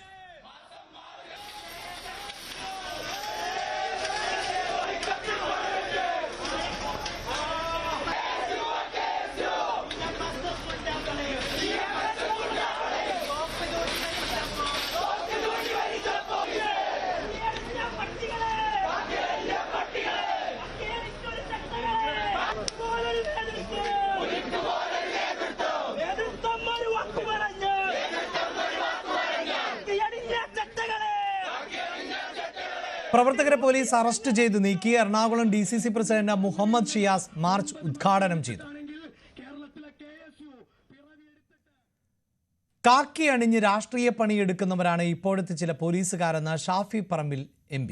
ഗുണ്ടകളുടെ മനസ്സാണ് ഭരിക്കുന്നവർക്കും ഉള്ളത് എന്ന് DYFIയെയും SFIയെയും പോലെ ഒരു പോഷക സംഘടനയായി പോലീസിനെ കൊണ്ടു നടക്കാനാണ് ഉദ്ദേശമെങ്കിൽ അത് വ്യാമോഹമാണ് എന്നും ഷാഫി പറമ്പിൽ പറഞ്ഞു. PK ഫിറോസിനെതിരെ വീണ്ടും ആഞ്ഞടിച്ച KT ജലീൽ. ഫിറോസ് ചെയ്യുന്നത് UAE സർക്കാരിനെയും കേരളത്തിലെ ജനങ്ങളെയും ഒരേ സമയം വഞ്ചിക്കുന്ന ജോബ് വിസ തട്ടിപ്പാണ്. തെരഞ്ഞെടുപ്പ് നാമനിർദ്ദേശ പത്രിക സമർപ്പണത്തിന് മുമ്പ് ഫിറോസിന്റെ വിസ കാലാവധി അവസാനിക്കും. കഴിഞ്ഞ തെരഞ്ഞെടുപ്പിലും ഇതേ തട്ടിപ്പാണ് ഫിറോസ് നടത്തിയത്. അതിനുശേഷമാണ് ഫിറോസ് വിസ പുതുക്കിയത്. ഇത്തവണയും മാർച്ച് മാസം വരെയാണ് വിസ കാലാവധി. മറ്റൊരു ലീഗ് നേതാക്കൾക്കും ഇല്ലാത്ത ജോബ് വിസ ഫിറോസിന് എന്തിനാണ് എന്നും KT ജലീൽ Q18 ചോദിച്ചു. KT ജലീലിനെ പോലെ ഇത്രയും മുതിർന്ന ഒരു രാഷ്ട്രീയ പ്രവർത്തകൻ താരതമ്യേന ജൂനിയർ ആയിട്ടുള്ള PK ഫിറോസിനെതിരെ നിരന്തരം ആരോപണങ്ങൾ നടത്തിക്കൊണ്ടേയിരിക്കുകയും ഇതൊരു രാഷ്ട്രീയമായിട്ടുള്ള ഒരു നിലപാടിനപ്പുറത്ത് ഒരു വ്യക്തിപരമായ ഒരു പോരാട്ടം എന്ന രീതിയിലേക്ക് ഫിറോസിന്റെ മറുപടി വരിക, വീണ്ടും താങ്കളുടെ മറുപടി വരിക, അങ്ങനെ അത് ആ ഒരു തലത്തിലേക്ക് ഇത് പോകുന്നുണ്ടോ? ഒരു കുറുവാ സംഘത്തിൽ അംഗമായിട്ടുള്ളയാൾ മുസ്ലിം ലീഗ് പോലെയുള്ള ഒരു പാർട്ടിയുടെ നേതൃപദവിയിലൊക്കെ വന്നാലുണ്ടാകുന്ന ഭവിഷ്യത്ത് എന്തായിരിക്കും? ആ പാർട്ടിയെ തന്നെ വിൽക്കില്ലേ? സെയിൽസ് മാനേജർ എന്നുള്ള തസ്തികയിലാണ് അദ്ദേഹം ജോലി ചെയ്യുന്നത്. അദ്ദേഹം ഇങ്ങനെയാണെങ്കിൽ യൂത്ത് ലീഗിനെയും മുസ്ലിം ലീഗിനെയും ഒക്കെ വിൽക്കാൻ വരെ തയ്യാറാകുമല്ലോ. മുസ്ലിം ലീഗിൽ മറ്റേത് രാഷ്ട്രീയ നേതാവാണ് ഇത്തരം ഒരു സംവിധാനം ഉപയോഗിക്കുന്നത്? ഈ ജോബ് വിസയുള്ള എത്ര ആളുകൾ മുസ്ലിം ലീഗിൻ്റെ നേതൃത്വത്തിലുണ്ട്? തെരഞ്ഞെടുപ്പ് നാമനിർദ്ദേശ പത്രികയിൽ സത്യവാങ്മൂലമായി തൻ്റെ ഇൻകം എത്രയാണ് എന്ന് ഫിറോസ് രേഖപ്പെടുത്തിയിട്ടുണ്ട്. 47 ലക്ഷത്തോളം രൂപ സാമ്പത്തിക ബാധ്യതയുള്ളയാളാണ് താനെന്ന് 2021 പറഞ്ഞയാളാണ് ശ്രീ ഫിറോസ്. ആ ഫിറോസ് 3-4 വർഷം കഴിയുമ്പോഴേക്ക് അതിസമ്പന്നനായിട്ട് മാറുക എന്ന മായാജാലമാണ് സത്യത്തിൽ ഇവിടെ നടക്കുന്നത്. ഇപ്പോൾ അദ്ദേഹത്തിൻ്റെ പുതിയ വിസയുടെ കാര്യം, ജോബ് വിസ എന്നാണ് അവസാനിക്കുന്നത്? നിങ്ങൾ ആ ഡേറ്റ് നോക്കിയോ? അത് 3-ാം മാസം മാർച്ച് ലാസ്റ്റോട് കൂടിയിട്ട് അത് അവസാനിക്കുന്നു. കാരണം ഇവിടെ നിയമസഭാ തെരഞ്ഞെടുപ്പിന് വരാൻ വേണ്ടി പോകുന്നത് ഏപ്രിൽ മെയ് മാസങ്ങളിലാണ്. അപ്പോൾ ഏപ്രിൽ മെയ് മാസത്തിൽ അദ്ദേഹത്തിന് എന്തുണ്ടാവില്ല? ജോബ് വിസ ഉണ്ടാവില്ല. 2020 ഡിസംബർ 31 അദ്ദേഹത്തിൻ്റെ ജോബ് വിസ തീർന്നു. 2021 ഏപ്രിൽ മാസത്തിൽ, മാർച്ച് ഏപ്രിൽ മാസത്തിലാണല്ലോ തെരഞ്ഞെടുപ്പ് വരുന്നത്.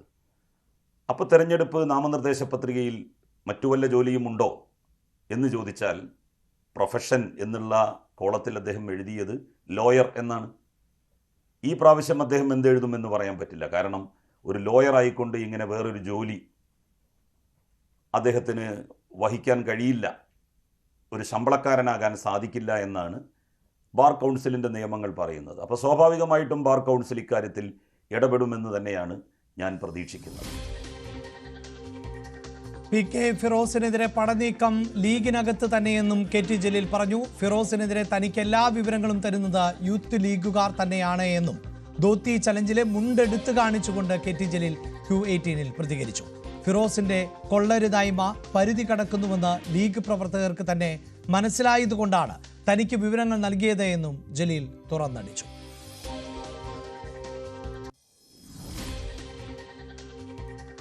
എന്തൊരു വഞ്ചനയാണത്. ഞാൻ രാംരാജിൻ്റെ പുതിയ മുണ്ട് തന്നെ എനിക്ക് കിട്ടി. ഞാൻ ആ മുണ്ട്, നിങ്ങൾ കണ്ടിരുന്നു ആ മുണ്ട്? അതെനിക്ക് യൂത്ത് ലീഗിൻ്റെ പ്രവർത്തകർ തന്നെയാണ് അതിൻ്റെ പാക്കറ്റ് പൊട്ടിക്കാതെ കൊണ്ടുവന്ന് തന്നത്.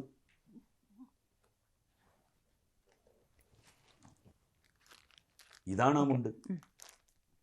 ഇതിൽ 720 രൂപ എന്ന് സ്റ്റിക്കർ ഒട്ടിച്ചിട്ടുണ്ട്. ഇതിന് 200 രൂപയെ വിലയുള്ളൂ 2,72,000 തുണികൾ വാങ്ങുമ്പോൾ എന്നുള്ളത് ഏത് കണ്ണുപൊട്ടനും അറിയാം. ഈ തുണിയാണ് 2 തവണ എടുത്ത് ഈ 2 തുണി, ഒരു തവണ 2 തവണയേ ഇത് എടുത്തിട്ടുള്ളൂ, ഉപയോഗിച്ചിട്ടുള്ളൂ. അപ്പോഴേക്ക് ഇതിങ്ങനെയായി.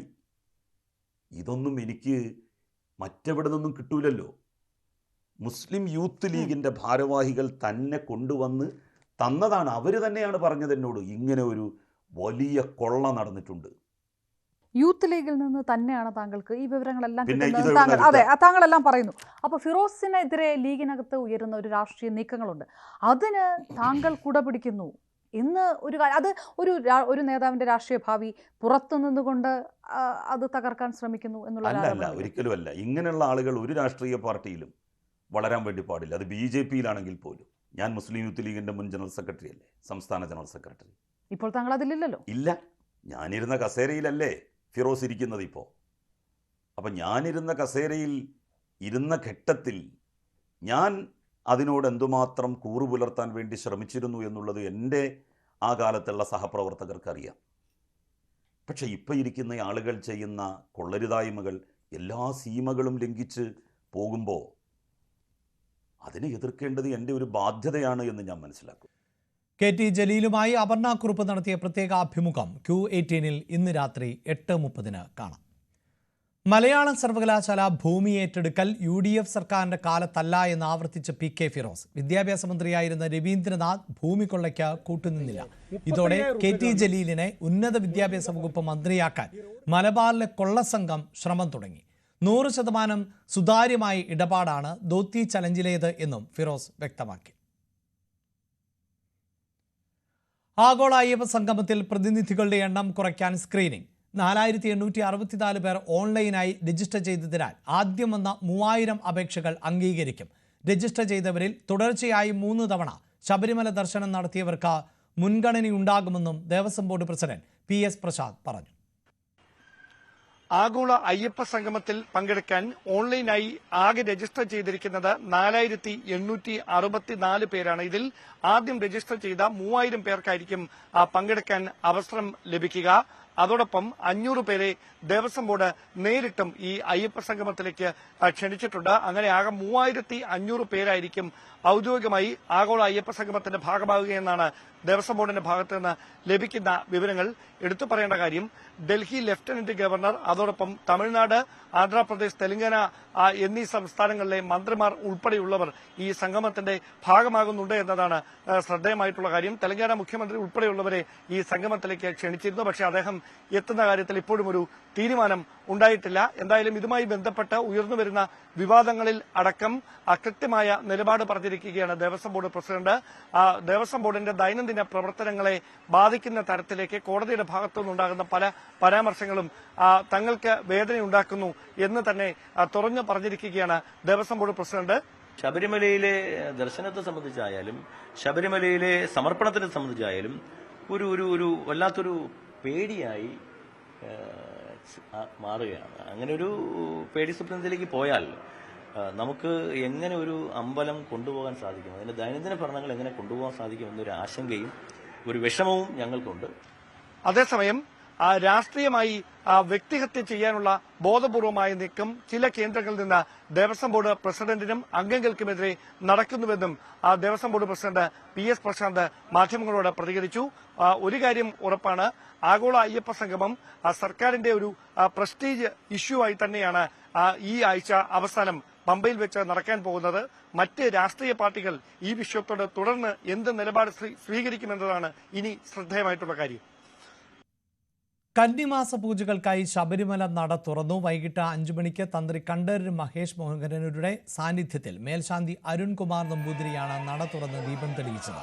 ആയിരക്കണക്കിന് അയ്യപ്പ ഭക്തർ ദർശനത്തിന് എത്തി. കന്നിമാസ പൂജകൾ പൂർത്തിയാക്കി സെപ്റ്റംബർ 21 രാത്രി 10 മണിക്കാണ് നട അടയ്ക്കുക.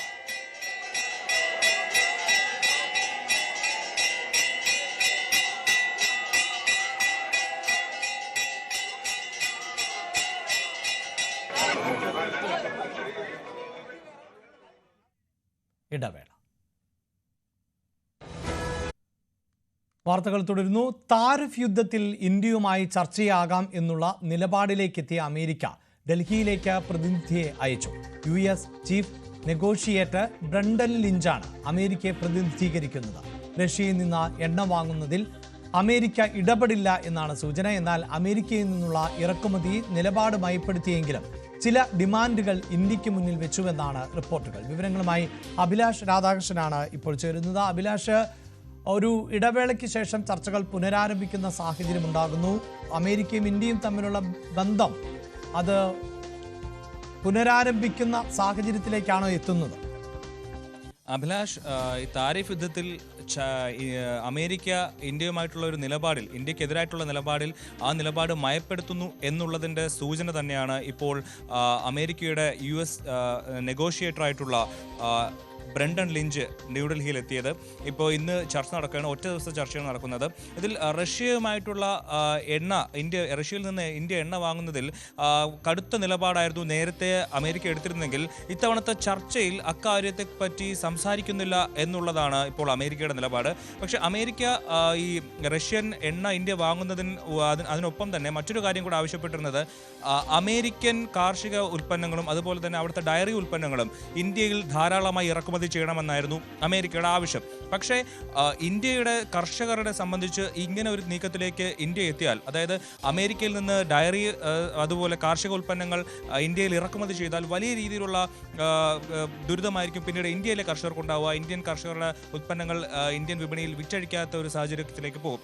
അതുകൊണ്ട് തന്നെ ഇന്ത്യ അത്തരത്തിലൊരു നീക്കത്തിലേക്ക് പോയില്ല. ഇതുകൂടി അമേരിക്കയ്ക്ക് ഇന്ത്യയോടുള്ള ഒരു കടുത്ത നിലപാടെടുക്കാനുള്ള ഒരു കാരണമായി. എന്നാൽ ഇത്തവണ അമേരിക്ക നിലപാട് മയപ്പെടുത്തി ചോളം, അതുപോലെ ചോളവും ചീസും, ഈ 2 സാധനങ്ങളും മാത്രം ഇന്ത്യയിലേക്ക് ഇറക്കുമതി ചെയ്യണം എന്നാണ് ഇപ്പോൾ അമേരിക്കയുടെ ഡിമാൻഡ് എന്ന് പറയുന്നത്. ഇതിൽ ചോളം എന്ന് പറയുന്നത് ജനിതക മാറ്റം വരുത്തിയിട്ടുള്ള ചോളമാണ് അമേരിക്കയുടേത്. അത് ഇന്ത്യയിലേക്ക് ഇറക്കുമതി ചെയ്യുന്ന കാര്യത്തിൽ പരിമിതികളുണ്ട്. കാരണം ഇന്ത്യയിൽ ജനിതക മാറ്റം വരുത്തിയ ചോളം ഉപയോഗിക്കുന്നുമില്ല, അതുപോലെ കൃഷി ചെയ്യുന്നുമില്ല. അതുകൊണ്ട് തന്നെ ഉപയോഗിക്കാത്തൊരു സാധനം ഇന്ത്യയിലേക്ക് ഇറക്കുമതി ചെയ്യുന്ന കാര്യത്തിൽ പരിമിതികളുണ്ട്. മാത്രമല്ല ഇപ്പോൾ ബീഹാർ എന്ന് പറയുന്നത് ഇന്ത്യയിൽ പ്രധാനമായും ചോളം ഉൽപ്പാദിപ്പിക്കുന്ന ഒരു സംസ്ഥാനമാണ്. അവിടെ തെരഞ്ഞെടുപ്പ് അടുത്തിരിക്കുന്ന ഒരു സാഹചര്യത്തിൽ അമേരിക്കയിൽ നിന്ന് ചോളം ഇറക്കുമതി ചെയ്താൽ ഇവിടുത്തെ കർഷകരുടെ ചോളത്തിന് വില കുറയാൻ സാധ്യതയുണ്ട്. അതുകൊണ്ട് തന്നെ ഇന്ത്യ തൽക്കാലം അത്തരത്തിലേക്ക് നടപടിയിലേക്ക് പോകില്ല. അതുപോലെ തന്നെ ചീസിന്റെ കാര്യം പറഞ്ഞാലും ചീസ് അമേരിക്കയുടെ പ്രീമിയം ചീസുകളാണ് അവർ ഉൽപ്പാദിപ്പിക്കുന്നത്. ബ്ലൂ വെയിൻഡ്, അതുപോലെ ആർട്ടിസണൽ, ഇത്തരത്തിലുള്ള 2 പ്രധാനപ്പെട്ട ചീസാണ് അവർ ഇറക്കുമതി ചെയ്യാനായിട്ട് ആവശ്യപ്പെടുന്നത്. അത് ഒന്നാമത്തെ കാര്യം, ഇന്ത്യയിൽ 2 മുതൽ 5% ആളുകൾ മാത്രമേ ഈ ചീസുകൾ ഇന്ത്യയിൽ വാങ്ങുന്നുള്ളൂ, അവർ ഉപയോഗിക്കുന്നുള്ളൂ. മാത്രമല്ല ഈ ചീസുകൾ ഇറ്റലി, UK, ലിത്വാനിയ തുടങ്ങിയ രാജ്യങ്ങളിൽ നിന്ന് ഇന്ത്യ ഇറക്കുമതി ചെയ്യുന്നുണ്ട്. അതും 30 മുതൽ 40% അവർ ചുങ്കം വാങ്ങിച്ചുകൊണ്ട്. അപ്പോൾ ഈ ഒരു സാഹചര്യത്തിൽ അമേരിക്കയുടെ ഇപ്പോഴത്തെ ഈ 2 നിലപാടുകളും ഇന്ത്യക്ക് അംഗീകരിക്കാനാകുമെന്ന് കരുതുന്നില്ല. എന്തായാലും ഒരു ദിവസത്തെ ചർച്ച ഇപ്പോൾ നടക്കുകയാണ്. ഇന്ന് രാവിലെയാണ് ബ്രണ്ടൻ ലിഞ്ച് ഇന്ത്യയിൽ എത്തിയത്. ചർച്ചകൾ പുരോഗമിക്കുകയാണ്. എന്തായാലും ചർച്ച കഴിഞ്ഞതിന് ശേഷം കൂടുതൽ വിവരങ്ങൾ എന്തൊക്കെയാണ് ഈ ചർച്ചയിൽ നടന്നത്, ഏതെങ്കിലും രീതിയിലുള്ളൊരു സമവായത്തിലേക്ക് ഇരു രാജ്യങ്ങളും എത്തുമ്പോൾ ഇന്ത്യക്കെതിരെ ഏർപ്പെടുത്തിയ അധിക താരിഫിൽ എന്തെങ്കിലും മാറ്റങ്ങൾ വരുത്താൻ സാധ്യതയുണ്ടോ എന്നുള്ളത് ചർച്ചകൾക്ക് ശേഷമായിരിക്കും നമുക്ക് കൂടുതലായി റിപ്പോർട്ട് ചെയ്യാൻ പറ്റുക. അഭിലാഷ്, വാർത്തയുടെ വിശദാംശങ്ങളാണ് അഭിലാഷ് രാധാകൃഷ്ണൻ നൽകിയത്. അതേസമയം സ്വർണ്ണവില റെക്കോർഡ് ഭേദിച്ചുകൊണ്ട് മുന്നേറുകയാണ്. ഒരു പവൻ സ്വർണ്ണത്തിന് 82,080 രൂപയാണ് ഇന്നത്തെ വില. ഗ്രാമിന് 10,260 രൂപ. 80 രൂപയാണ് ഗ്രാമിന് ഇന്ന് വർദ്ധിച്ചത്. പവന് 640 രൂപയും കൂടി. 24 ക്യാരറ്റ് സ്വർണ്ണത്തിന് ബാങ്ക് നിരക്ക് 1,20,00,000 രൂപയ്ക്ക് മുകളിൽ ആണ്. ഒരു പവൻ സ്വർണം വാങ്ങണമെങ്കിൽ 90,000 രൂപയ്ക്ക് മുകളിൽ നൽകേണ്ടി വരും. ദീപാവലി ആഘോഷ സീസണിലേക്ക് അടുക്കുന്നതിനാൽ വില ഇനിയും ഉയരും എന്നാണ് സൂചന. ഇസ്രയേലിനെതിരെ നാറ്റോ മാതൃകയിൽ സംയുക്ത പ്രതിരോധ സംവിധാനം കൊണ്ടുവരാൻ അറബ് ഇസ്ലാമിക് ഉച്ചകോടിയിൽ ധാരണ. അറബ് മേഖലയെ സ്വാധീനത്തിൽ കൊണ്ടുവരാമെന്ന ഇസ്രായേൽ ലക്ഷ്യം വ്യാമോഹം എന്ന് ഖത്തർ തിരിച്ചടിച്ചു. അംഗരാജ്യങ്ങൾ പൂർണ്ണ പിന്തുണ പ്രഖ്യാപിച്ചു. അതേസമയം ഇസ്രായേൽ ഇനി ഖത്തറിനെ ആക്രമിക്കില്ല എന്ന് അമേരിക്കൻ പ്രസിഡന്റ് ഡൊണാൾഡ് ട്രംപ് വ്യക്തമാക്കി. എന്നാൽ വേണ്ടി വന്നാൽ ഇനിയും വിദേശത്ത് ആക്രമണം നടത്തുമെന്നാണ് ഇസ്രായേൽ അറിയിച്ചിട്ടുള്ളത്. ഇസ്രയേലിനെതിരെ ഗൾഫ് രാജ്യങ്ങൾ ഒന്നിച്ചതോടെ പശ്ചിമേഷ്യ വീണ്ടും സംഘർഷഭരിതമാകുമെന്നാണ് സൂചന. ഗൾഫ് രാജ്യങ്ങളിൽ ഏതെങ്കിലും ഒന്നിനു നേരെ ആക്രമണമുണ്ടായാൽ അതെല്ലാവർക്കും എതിരെയുള്ളതായി കണക്കാക്കണമെന്ന് ഇറാഖ് പ്രഖ്യാപിച്ചു. അധിനിവേശം അവസാനിപ്പിച്ച് ഇസ്രയേലിനെ പുറത്താക്കി ഫലസ്തീൻ രാഷ്ട്രം സ്ഥാപിക്കലാണ് പരിഹാരമെന്ന് ഈജിപ്ത് അഭിപ്രായപ്പെട്ടു. ഇസ്രയേലിനെ നേരിടാൻ തങ്ങളുടെ പ്രതിരോധശേഷി പങ്കുവയ്ക്കാൻ തയ്യാറായി തുർക്കി രംഗത്തെത്തി. ഉച്ചകോടിയിൽ പങ്കെടുത്ത എല്ലാ രാജ്യങ്ങളും ഒന്നിക്കണമെന്നാണ് ഇറാൻ പ്രസിഡന്റ് മസൂദ് പെസഷ്കിയും അഭിപ്രായപ്പെട്ടത്. സമാനമായി ഖത്തറിന് പിന്തുണയർപ്പിച്ച് ശക്തമായ നിലപാട് ഓരോ രാജ്യങ്ങളും മുന്നോട്ട് വെച്ചു. നാറ്റോ മാതൃകയിൽ സംയുക്ത പ്രതിരോധ സംവിധാനം കൊണ്ടുവരാനും അറബ് ഇസ്ലാമിക് ഉച്ചകോടിയിൽ ധാരണയായി.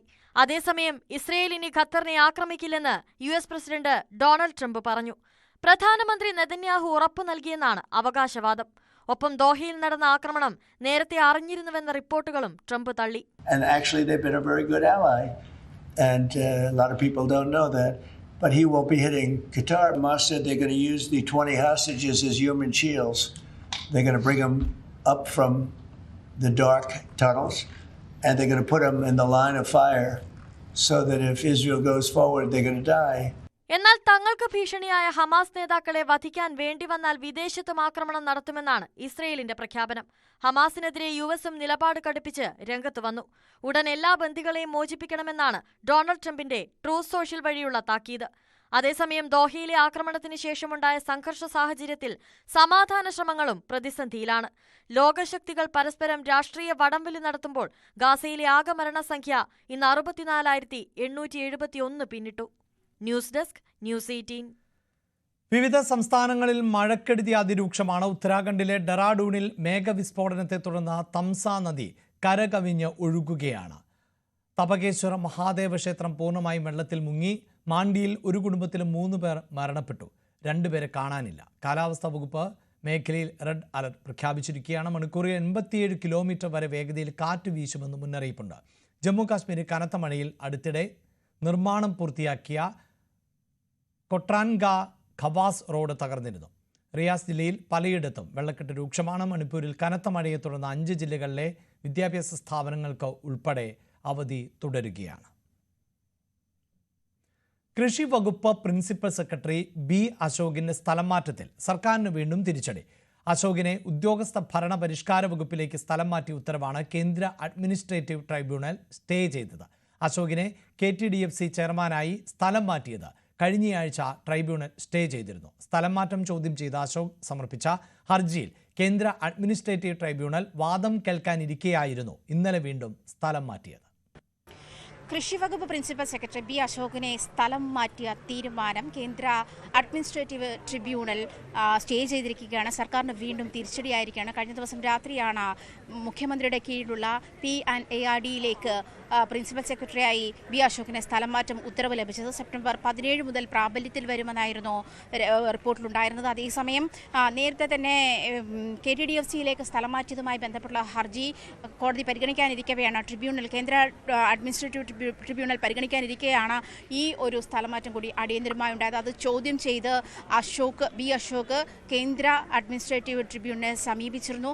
ആ ഹർജി പരിഗണിക്കാതിരിക്കുന്ന സാഹചര്യത്തിൽ തന്നെ അടിയന്തരമായി ഇങ്ങനെ തീരുമാനമുണ്ടായതിനെ തന്നെ ട്രിബ്യൂണൽ സ്റ്റേ ചെയ്യുന്ന ഒരു സാഹചര്യത്തിലേക്കാണ് പോയത്. നേരത്തെ തന്നെ അതായത് കൃഷി വകുപ്പിന് ലോകബാങ്ക് അനുവദിച്ച രേഖ എങ്ങനെ മാധ്യമങ്ങൾക്ക് ലഭിച്ചു എന്നുള്ള ചോദ്യവുമായി ബന്ധപ്പെട്ട് ബി അശോകിനെ അന്വേഷണ ചുമതല ഉണ്ടായിരുന്നു. ആ അന്വേഷണം നടക്കുന്ന സാഹചര്യത്തിലാണ് ഇത് മുഖ്യമന്ത്രിയുടെ ഓഫീസിലേക്ക് എങ്ങനെയാണ് രേഖ കിട്ടിയത് എന്ന് ബി അശോക് റിപ്പോർട്ടിൽ ചോദിച്ചത്. ഈ ഒരു സാഹചര്യമാണ് ബി അശോകിനെ സർക്കാരിന് ഇത്തരത്തിലുള്ള ഒരു സ്ഥലം മാറ്റവുമായി ബന്ധപ്പെട്ടുള്ള ഒരു നീക്കത്തിലേക്ക് നയിച്ചത് എന്നുള്ള ആരോപണങ്ങളാണ് ഉയർന്നത്. എന്നിരുന്നാൽ പോലും ഈ അടിയന്തരമായി, അതായത് ആ സമയത്ത് തന്നെ കഴിഞ്ഞ ജനുവരിയിലാണ് ഈ സംഭവം ഉണ്ടാകുന്നത്. ജനുവരിയിൽ തദ്ദേശ സ്വയംഭരണ വകുപ്പുമായി ബന്ധപ്പെട്ട അദ്ദേഹത്തെ അശോകിനെ സ്ഥലം മാറ്റുന്ന സാഹചര്യമുണ്ടായി. അതേ തുടർന്ന് പിന്നീട് വീണ്ടും ഈ KDDFCയുടെ പ്രിൻസിപ്പൽ സെക്രട്ടറിയെ സ്ഥലം മാറ്റുന്നു. ഈ സാഹചര്യം ചോദ്യം ചെയ്തുകൊണ്ടാണ് അശോക് കേന്ദ്ര അഡ്മിനിസ്ട്രേറ്റീവ് ട്രിബ്യൂണലിനെ സമീപിക്കുന്ന സാഹചര്യമുണ്ടായത്.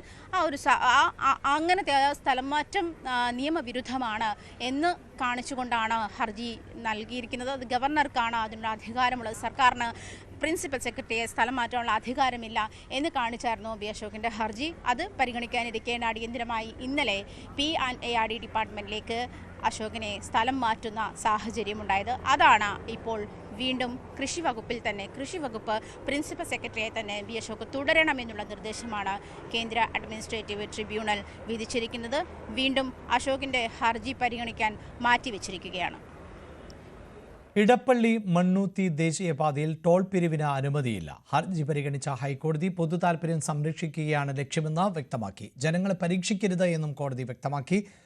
പരാതികൾ മോണിറ്ററിംഗ് കമ്മിറ്റി മുൻപാകെ ഉന്നയിക്കാമെന്നും ഇവ ജില്ലാ കളക്ടർ പരിശോധിച്ച് തീരുമാനമെടുക്കുമെന്നും ഹൈക്കോടതി വ്യക്തമാക്കി. വിശദമായ റിപ്പോർട്ട് നൽകാനും ജില്ലാ കളക്ടറോട് നിർദ്ദേശിച്ചു.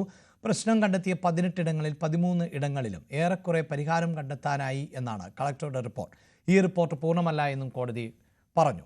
ദേശീയപാത അതോറിറ്റിയുടെ ഹർജി പരിഗണിക്കവെയാണ് കോടതി നിലപാട് കടുപ്പിച്ചത്. 1 മാസമായി ടോൾ പിരിവ് മുടങ്ങിയതിനാൽ വലിയ നഷ്ടം നേരിടുന്നതായി ദേശീയപാത അതോറിറ്റി അറിയിച്ചു. വ്യാഴാഴ്ച ഹർജി വീണ്ടും പരിഗണിക്കും. ഗാസ പരാമർശത്തിലെ സൈബർ ആക്രമണത്തിൽ പ്രതികരണവുമായി പ്രൊഫസർ M. ലീലാവതി. എതിർക്കുന്നവർ സ്വതന്ത്രമായി എതിർക്കട്ടെ, അവരോട് ശത്രുതയില്ല എന്നും ലീലാവതി പ്രതികരിച്ചു. ഗാസയിലെ കുഞ്ഞുങ്ങളെ കാണുമ്പോൾ എങ്ങനെയാണ് ചോറ് തൊണ്ടയിൽ നിന്നിറങ്ങുക എന്നതായിരുന്നു ടീച്ചറിന്റെ പരാമർശം. സൈബർ ആക്രമണത്തെ അപലപിച്ച് വിദ്യാഭ്യാസ മന്ത്രിയും രംഗത്തെത്തി. 98ാം പിറന്നാൾ ദിനത്തിൽ ആഘോഷങ്ങളൊന്നും വേണ്ടെന്ന് വെച്ച് ടീച്ചർ പറഞ്ഞ പ്രസ്താവനയാണ് ഒരു വിഭാഗം ആളുകളെ ചൊടിപ്പിച്ചത്. ഭക്ഷണത്തിനായി പാത്രവും നീട്ടി നിൽക്കുന്ന ഗാസയിലെ കുഞ്ഞുങ്ങളെ കാണുമ്പോൾ എങ്ങനെയാണ് ചോറ് തൊണ്ടയിൽ നിന്നിറങ്ങുക എന്നതായിരുന്നു ടീച്ചറുടെ പരാമർശം. ഇതിനു പിന്നാലെയാണ് M. ലീലാവതിക്ക് നേരെ അതിരൂക്ഷമായ സൈബർ ആക്രമണങ്ങളുമായി സംഘപരിവാറും കാസ എന്ന സംഘടനയും രംഗത്തെത്തിയത്. എതിർക്കുന്നവർ സ്വതന്ത്രമായി എതിർക്കട്ടെ, അവരോട് ശത്രുതയില്ലെന്നായിരുന്നു ലീലാവതി ടീച്ചറുടെ മറുപടി. ലോകത്തിൽ എല്ലാ കുട്ടികളും തനിക്ക് ഒരുപോലെയാണെന്നും അമ്മയുടെ കണ്ണിലൂടെയാണ് അവരെ കാണുന്നതെന്നും ടീച്ചർ. കുട്ടികൾക്ക് ജാതി മതമൊന്നുമില്ല, കുട്ടികളാണ്. വിശക്കുന്ന കുട്ടികൾ ഏത് നാട്ടിലായാലും ഏത് ജാതിയായാലും ഏത് മതമായാലും എനിക്ക് ഒരുപോലെയാണ്. ഞാൻ അതേ പറഞ്ഞിട്ടുള്ളൂ, അല്ലാണ്ട് ഒരു പ്രത്യേക രാഷ്ട്രീയമൊന്നും അതിൻ്റെ പിന്നിലില്ല. അപ്പോൾ എൻ്റെ നാട്ടിലെ കുട്ടികളായാലും ശരി, വേറെ ഏത് നാട്ടിലെ കുട്ടികളായാലും ശരി, എൻ്റെ കണ്ണിലെ കുട്ടികൾ മാത്രമാണ്.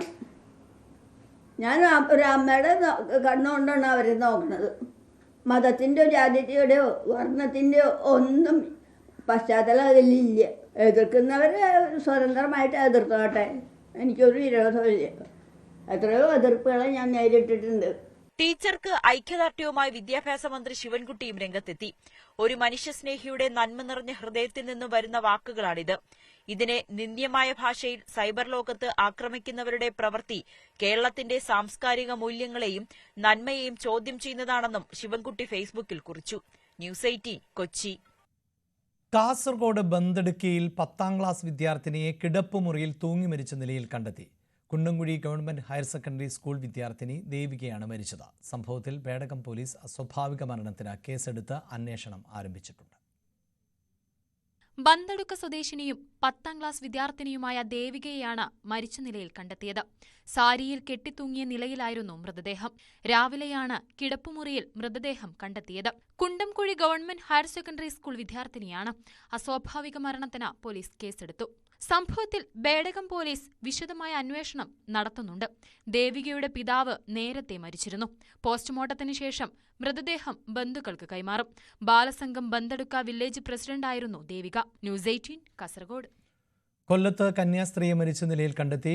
തമിഴ്നാട് മധുര സ്വദേശിനി മേരി സ്കൊളാസ്റ്റിക്കയാണ് മരിച്ചത്. നഗരത്തിലെ ആരാധനാ മഠത്തിൽ തൂങ്ങിയ നിലയിൽ ആയിരുന്നു മൃതദേഹം. കാസർഗോഡ് ചന്തേര പോലീസ് സ്റ്റേഷൻ പരിധിയിലെ 16-കാരനെ പ്രകൃതി വിരുദ്ധ പീഡനത്തിന് ഇരയാക്കിയ കേസിൽ 3 പേരെ കോടതി റിമാൻഡ് ചെയ്തു. പോലീസ് കസ്റ്റഡിയിലുള്ള ബാക്കി 4 പ്രതികളെ വൈദ്യപരിശോധനയ്ക്ക് ശേഷം മജിസ്ട്രേറ്റിന് മുന്നിൽ ഹാജരാക്കും. ബേക്കൽ ഉപജില്ലാ വിദ്യാഭ്യാസ വിഭാഗത്തിലെ KV സൈനുദ്ദീൻ, പടന്നക്കാട്ടെ റംസാൻ, കൊടക്കാട് ചൂരിക്കോവൽ സ്വദേശി സുകേഷ് എന്നിവരെയാണ് കോടതിയിൽ ഹാജരാക്കി റിമാൻഡ് ചെയ്തത്. പോലീസ് കസ്റ്റഡിയിലുള്ള റഹീസ്, അഫ്സൽ, RPF ഉദ്യോഗസ്ഥൻ ചിത്രരാജ് എന്നിവരെ വൈദ്യപരിശോധനയ്ക്ക് ശേഷം ഉടൻ മജിസ്ട്രേറ്റിന് മുന്നിൽ ഹാജരാക്കും. തൃക്കരിപ്പൂരിലെ യൂത്ത് ലീഗ് നേതാവ് സിറാജുദ്ദീൻ ഒളിവിലാണ്. നിലവിൽ കാസർഗോഡ് ജില്ലയ്ക്ക് പുറമെ കണ്ണൂർ, കോഴിക്കോട് ജില്ലകളിലായി 14 കേസുകളാണ് രജിസ്റ്റർ ചെയ്തിട്ടുള്ളത്. ഇരയുടെ മൊഴിയുടെ അടിസ്ഥാനത്തിൽ രജിസ്റ്റർ ചെയ്ത 14 കേസുകളിൽ 8 കേസുകളാണ് ചന്തേര പോലീസ് സ്റ്റേഷനിലുള്ളത്. മറ്റ് 6 കേസുകൾ കണ്ണൂർ, കോഴിക്കോട് ജില്ലകളിലാണ്. പീഡനം നടന്നത് വ്യത്യസ്ത സ്ഥലങ്ങളിൽ ആയതിനാലാണ് അതത് പോലീസ് സ്റ്റേഷനുകളിലേക്ക് കേസ് കൈമാറ്റം ചെയ്തത്. പിടിയിലായവരിൽ തൃക്കരിപ്പൂരിലെ CPIM നേതാവിന്റെ സഹോദരനുമുണ്ടെന്നാണ് സൂചന. പ്രതികളിൽ ഒരാൾ പലപ്പോഴായി കുട്ടിയുടെ വീട്ടിൽ വന്നു പോകുന്നത് മാതാവിന്റെ ശ്രദ്ധയിൽപ്പെട്ടതോടെയാണ് സംഭവം പുറം ലോകമറിഞ്ഞത്. പ്രതികളിൽ പലരും ഗേ ഡേറ്റിംഗ് ആപ്പിലൂടെ കുട്ടിയെ പരിചയപ്പെട്ടവരാണ്. ന്യൂസ് 18 തൃക്കരിപ്പൂർ. കണ്ണൂരിൽ രോഗിയുമായി വരികയായിരുന്ന ആംബുലൻസ് റോഡ് സൈഡിൽ പാർക്ക് ചെയ്ത കാറിൽ ഇടിച്ച് നിയന്ത്രണം വിട്ടുമറിഞ്ഞു. പെരളശ്ശേരി ടൗൺ പഴയ മത്സ്യമാർക്കറ്റിന് സമീപം ഇന്ന് ഉച്ചയോടെയായിരുന്നു അപകടമുണ്ടായത്. റോഡ് മറികടക്കാൻ ശ്രമിച്ച് ഇരുചക്ര വാഹനയാത്രക്കാരെ രക്ഷിക്കാൻ ശ്രമിക്കുന്നതിനിടെ വാഹനത്തിന്റെ നിയന്ത്രണം വിട്ടാണ് അപകടം ഉണ്ടായത്. അപകടത്തിൽ പരിക്കേറ്റ ആംബുലൻസിൽ ഉണ്ടായിരുന്ന രോഗി ഉൾപ്പെടെ 4 പേരെ കണ്ണൂരിലെ സ്വകാര്യ ആശുപത്രിയിൽ പ്രവേശിപ്പിച്ചു.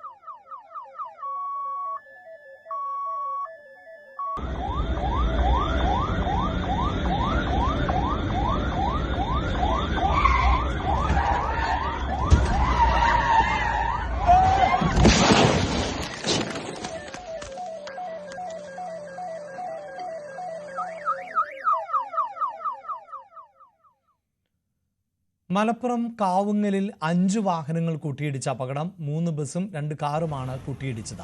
കാവുങ്ങൽ ബസ് സ്റ്റോപ്പ് കഴിഞ്ഞ് ആളുകളെ കയറ്റാൻ പെരിന്തൽമണ്ണയിലേക്ക് പോകുന്ന സ്വകാര്യ ബസിന് പിന്നിൽ കാറുകളും അതിനു പിന്നിൽ KSRTCയും ഇടിക്കുകയായിരുന്നു. തൊട്ടുപിന്നാലെ മലപ്പുറം ഭാഗത്തേക്ക് പോകുന്ന സ്വകാര്യ ബസും KSRTCയും കൂട്ടിയിടിച്ചു. അപകടം കോഴിക്കോട് പാലക്കാട് ദേശീയപാതയിൽ ഏറെ നേരം ഗതാഗത കുരുക്കിന് ഇടയാക്കി. ഹൈവേ പോലീസും മലപ്പുറം പോലീസും സ്ഥലത്തെത്തിയാണ് പിന്നീട് വാഹനങ്ങൾ കടത്തിവിട്ടത്.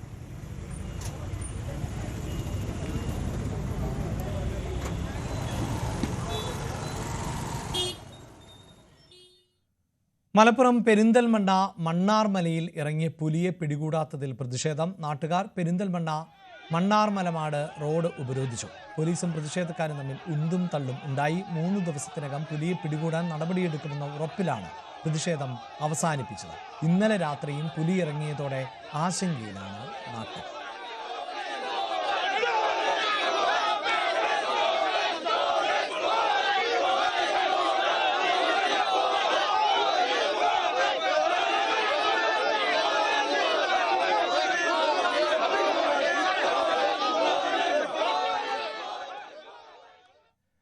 കൊട്ടാരക്കരയിൽ ശക്തമായ ഇടിമിന്നലിൽ വീടുകൾക്ക് കേടുപാടുകൾ സംഭവിച്ചു. വെട്ടിക്കവല ഉളിയനാട് പ്രദേശത്താണ് ചാറ്റൽ മഴയെ തുടർന്നുണ്ടായ മിന്നലേറ്റ് വീടുകൾക്ക് നാശനഷ്ടമുണ്ടായത്. അലൻമില്ലയിലെ ബിജു യോഹനാന്റെ വീട് ഭാഗികമായി തകരുകയും കുഞ്ഞേലി, ഉമ്മൻ ഇടിക്കുള എന്നിവരുടെ ഗൃഹോപകരണങ്ങൾ കേടാവുകയും ചെയ്തു. ഇന്ന് ഉച്ചയ്ക്ക് 1 മണിയോടുകൂടിയായിരുന്നു സംഭവം. ചെറിയൊരു ചാറ്റൽ മഴയോടുകൂടി ഉണ്ടായ ഇടി വലിയ രീതിയിലുള്ള ഒരു നാശനഷ്ടമാണ് പ്രദേശത്ത് വരുത്തിയിരിക്കുന്നത്. നമ്മളുള്ളത് വെട്ടിക്കവല പഞ്ചായത്ത് ഉൾപ്പെട്ട ഉളിയനാട് ഈസ്റ്റ് വാർഡിലാണ്. നമുക്ക് ദൃശ്യങ്ങൾ കാണുന്ന ഈ വീട്ടിൽ വലിയ രീതിയിലുള്ള നാശനഷ്ടം സംഭവിച്ചിരിക്കുന്നു. ഗൃഹനാഥൻ നമ്മളോടൊപ്പം ചേരുന്നു. നമുക്ക് ചോദിച്ചറിയാം, എപ്പോഴായിരുന്നു ഇങ്ങനെ ഈ ഒരു ഇടി വെട്ടിയത്? നാശനഷ്ടം 1 മണിയോളം എന്നാണ് പറഞ്ഞത്. ഞാൻ ഇല്ലായിരുന്നു, ഞാൻ ജോലിക്ക് പോയിരുന്നു. അന്നേരം വിളിച്ച് പറഞ്ഞ് ഇല്ലാണ്ട് പൊട്ടിക്കീറി വീണ് അവിടെ കിടക്കുന്ന പുള്ളി സാധാരണ. പുള്ളി അങ്ങോട്ടൊന്ന് മാറിപ്പോയി. അന്നേരമാണ് ഇടി വെട്ടി. പക്ഷേ പേടിച്ചു പോയി. ഭയങ്കര സൗണ്ടായിരുന്നു എന്നാണ് പറഞ്ഞത്. അത് രക്ഷയെന്ന് പറഞ്ഞാൽ കുറേ ഇടിഞ്ഞിട്ടുണ്ട്. തോന്നിയത് സ്വിച്ച് ബോർഡ്, TV മിക്കവാറും ഉള്ളതൊക്കെ പോയി കാണും. ഇനിയിപ്പോൾ കറണ്ട് വന്ന് നോക്കിയെങ്കിലേ കറക്റ്റായിട്ട് അറിയാൻ പറ്റും. വലിയ ശബ്ദമായിരുന്നു, ഭയങ്കര സൗണ്ടായിരുന്നു. തെങ്ങിനെന്ന് പറഞ്ഞാൽ തെങ്ങേ വന്ന് അടിച്ചിട്ടാണ് ഈ നമ്മുടെ ഭിത്തിയിലോട്ട് അടിച്ചേക്കുന്നത്. മെയിൻ ഹാളിലും പിന്നെ മെയിൻ ഹാളിലും ഒരു ബെഡ്റൂമിലും ബൾബ് പൊട്ടിത്തെറിച്ചു. സ്വിച്ച് ബോർഡ് പോയി, സ്റ്റെബിലൈസർ.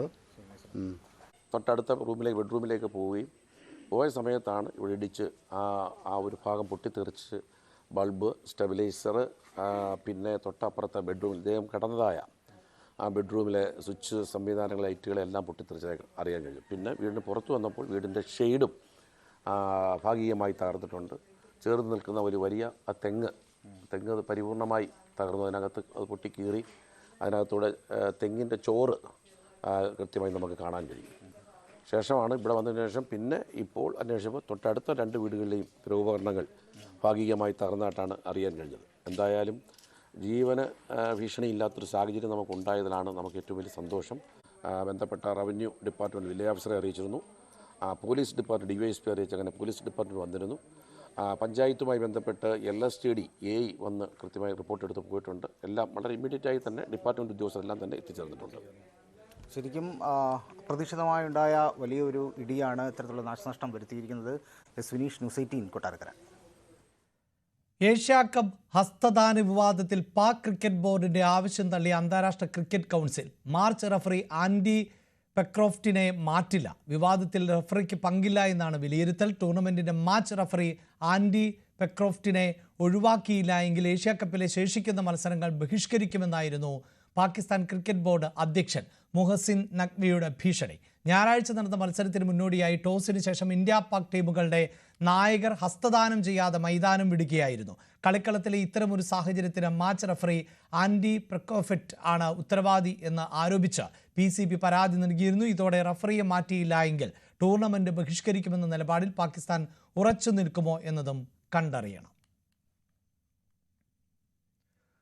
തൃശൂർ അയ്യന്തോൾ ആസ്ഥാനമായി പ്രവർത്തിക്കുന്ന അക്വില ഫിനാൻസ് ലിമിറ്റഡ് എന്ന NBFCയുടെ 24ാമത്തെ ശാഖ തൃശൂർ ജില്ലയിൽ കല്ലേറ്റുംകരയിൽ പ്രവർത്തനം ആരംഭിച്ചു. KK പോളി ഉദ്ഘാടന കർമ്മം നിർവഹിച്ചു. Managing director Jayakumar Puthirath, director Divya KR, building owner Rinson KI എന്നിവർ പങ്കെടുത്തു. 1995 ആരംഭിച്ച കമ്പനി കഴിഞ്ഞ 30 വർഷ കാലയളവിൽ ധനകാര്യ മേഖലയിൽ കൈവരിച്ച നേട്ടം പ്രശംസനീയാർഹം ആണ് എന്നും കമ്പനി നൽകി വരുന്ന മികച്ച സേവന രീതിയാണ് അതിന് പ്രധാന കാരണമെന്നും KK പോളി പറഞ്ഞു.